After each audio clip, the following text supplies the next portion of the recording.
So guys, पिछले episode में हमने देखा था कि रुस्की जुबेन के पास आया था और उसको बोला था कि वो उसके टीम में ज्वाइन हो जाए। तो ये बात सुनने के बाद जुबेन रुस्किर को बोल रहा था कि वो क्यों उसके टीम में ज्वाइन होगा और क्यों उसने ऐसे ही उसको चुन लिया। और उसके बाद वो गेम को देखते हुए मन में बोल रहा था कि अरे नहीं, मैं तो अभी मर जाता। फिर हमें रुस्किर को दिखाया जाता है जो फिर से वही बात बताता है कि वो स्कूल के रियल कॉम्बैट टेस्ट में हाई स्कोर करना चाहता है, जिस वजह से उसको स्ट्रॉन्ग टीममेट चाहिए। और इसी वजह से वो जुबेन के पास आया है क्योंकि उसको लगता है कि जुबेन पहले की तरह ही स्ट्रॉन्ग है और उसकी मदद कर सकता है। फिर जुबेन को दिखाया जाता है जो फिर से बताने लगता है रुस्किर को कि वो 1 महीने पहले से ही उस बात को बोलना चाहता था और ये सही है कि नहीं वो उसको पूछता है। तो रुस्किर उस बात का रिप्लाई देते हुए जुबेन को बोलता है कि हाँ, ये बात सही है, मगर तुम क्या जानते हो कि तुमको मैं किस नजर से देखता हूँ। तो वो बताता है जुबेन को कि वो उसको GOID स्कूल का एक अकेला पर्सन मानता है जिसको वो खुद का राइवल मानता है। तो ये बात सुन के जुबेन उसको पूछने लगता है कि वो उसके बॉडी के अंदर एक जीन तैयार कर पाया है कि नहीं। तो रुस्किर उस बात का रिप्लाई नहीं देता है और उल्टा उसको पूछने लगता है कि उसको क्या पता नहीं है कि उनके स्कूल में ऑलरेडी एक जीन ट्रांसफर हो गया है। फिर वो बताता है कि मगर उसका बैकग्राउंड क्या है वो उसको पता नहीं है, बट इस बात को करेक्ट बोल सकता है कि वो सरपास कर चुका है मॉर्टल क्लास को। मगर उसका सडनली आना और जाना उसको बहुत अजीब लगा, बट उस बात को जब उसने अच्छी तरीके से समझा तो उसको एक अलग फील हुआ, जो जुबेन को फिर बताता है कि उसको फील हुआ था कि जो जिंग लड़की था वो स्पेशली उसके लिए आता था क्योंकि वो उसको बीट करना चाहता होगा। इस बात को बोलने के बाद फिर वो बताता है कि मैंने सोचा था कि तुम पहले से ही उस जिम लड़की को पहचानते होगे और मैंने ये भी सोचा था कि तुम दोनों के अंदर किसी चीज को लेकर दुश्मनी होगा। फिर हम देख पाते हैं जुबेन को जो रुस्किर की बात को सुनने के बाद उस लड़की के बारे में सोचता है और बोलने लगता है कि एक जिंग। और उसके बाद वो फिर रुस्किर को बताने लगता है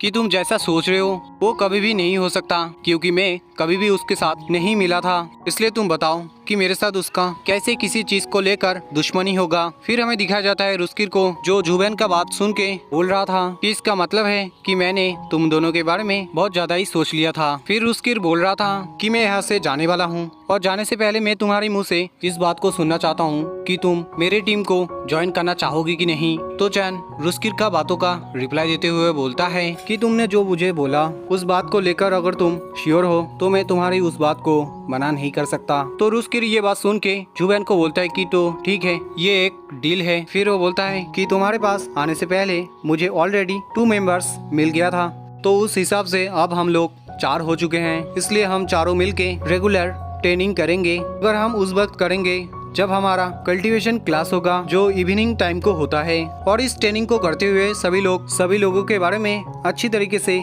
समझने की कोशिश करेंगे, जिससे कि हम लोग रियल कॉम्बैट एग्जाम में अच्छी तरीके से एक दूसरे की मदद कर सके। और इस बात को बोलने के बाद वो फाइनली वहाँ से चला जाने लगता है। फिर हमें जुबेन की तरफ दिखाया जाता है जो यहाँ पर गेम खेल रहा होता है और वो गेम में एक रेड चींटी को मारते हुए बोल रहा होता है कि मैंने और एक रेड चींटी को मार दिया है। फिर हमें दिखाया जाता है कि उस रेड चींटी के अंदर से एक डायमेंशनल क्रिस्टल जब निकलता है वैसे जुबेन उस क्रिस्टल को लेने के लिए जल्दबाजी करता है और बोलने लगता है कि मुझे उस क्रिस्टल को बहुत फास्ट लेना होगा। और इस बात को बोलने के बाद जब वो उस क्रिस्टल को हाथ में ले लेता है वैसे ही उसके ऊपर हमला कर देते हैं रेड चींटी, जिसके बाद हमें दिखाया जाता है जुबेन का गेम ओवर हो गया था। उसके बाद हम देख पाते हैं जुबेन को जो जहाँ पर बैठा हुआ था वहाँ से वो खड़ा होते हुए जैसे ही वो रुस्किर को बोलने जा रहा था कि वो अब तक जो कुछ भी बोल रहा था उसको वो भूल जाए, क्योंकि वो अब घर में जाके खुद का स्टेटस चेक करना चाहता है। और ये बात वो बोल नहीं पाता है क्योंकि उसको तभी उसके फोन के अंदर से पावर एहसास होने लगता है। उसके बाद उस फोन का पावर जुबेन के अंदर घुसने लगता है, जिसकी वजह से जुबेन को बहुत ज्यादा तकलीफ होने लगता है।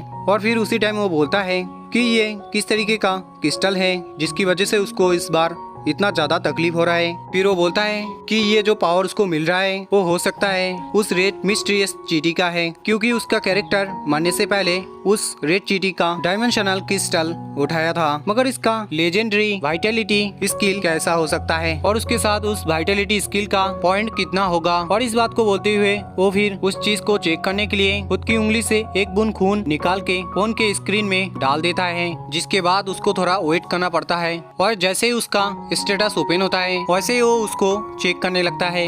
गाइस, आप लोगों को मैं बताना चाहता हूँ कि पिछली चैप्टर में मैंने इस स्टेटस के बारे में पूरा नहीं बोला था, तो मैं आज इसके बारे में पूरा बोल दूंगा आप लोगों को। यहाँ पर पहले तो बताया गया था जुबेन 16 ईयर ओल्ड, उसके बाद लाइफ क्लास के बारे में बताया गया था जो मॉर्टल था, फिर उसका स्ट्रॉन्गेस्ट पावर बताया जाता है जो पहले की तरह ही 9 था, फिर उसका स्पीड बताया जाता है जो पहले की तरह ही था और वो 5 था, फिर उसका फिजिक्यू बताया जाता है जो पहले की तरह ही 8 था, फिर गाइस उसका वाइटलिटी बताया जाता है जो मैंने पिछली चैप्टर में लाइफ पावर बोला था जो यहाँ पर पहले 4 था